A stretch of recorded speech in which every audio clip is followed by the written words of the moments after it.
ইন্না লিল্লাহি ওয়া ইন্না ইলাইহি রাজিউন। কত বড় মারাত্মক কথা! হায়াতের মালিক কে? গায়েবের মালিক কে?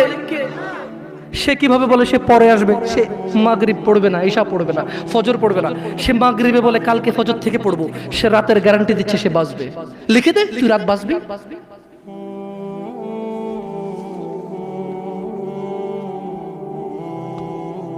আল্লাহ ক্ষমা করুক এরকম মাদের যারা তাদের ছেলেকে দাঁড়িয়ে রাখতে দেয় না।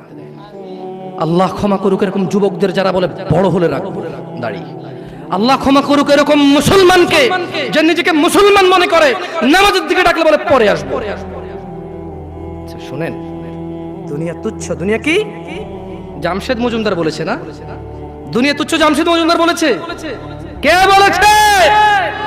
কে? আল্লাহ জাল্লা ওয়া আলা, রাব্বুস সামাওয়াতি ওয়াল আরদ, যিনি জমিন এবং আকাশের মালিক, তিনি বলেছে দুনিয়া তুচ্ছ, খেল তামাশার বস্তু।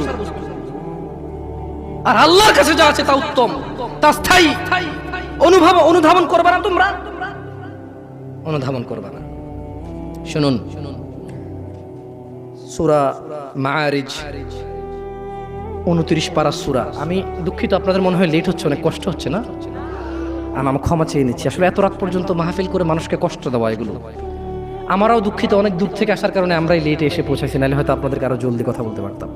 আপনারা ক্ষমা করে দিন আমাকে। আমার মতো একটা ছোট্ট ছেলেকে শোনার জন্য আপনারা মুরব্বীরা বসে আছেন। আল্লাহ আপনাদের সবার গুনাহ ক্ষমা করুন। আল্লাহ বক্তার ভুল ত্রুটি থেকে শ্রোতাকে আশ্রয় দান করুন। আল্লাহ শ্রোতা এবং বক্তার দূরত্বতা দূর করে দিন। আল্লাহ শ্রোতাকে বক্তার কথা বুঝে শুনে মানার তৌফিক দান করুন। আল্লাহ বক্তার কথা থেকে বক্তাকে উপকৃত করে শ্রোতাকে উপকৃত করুন।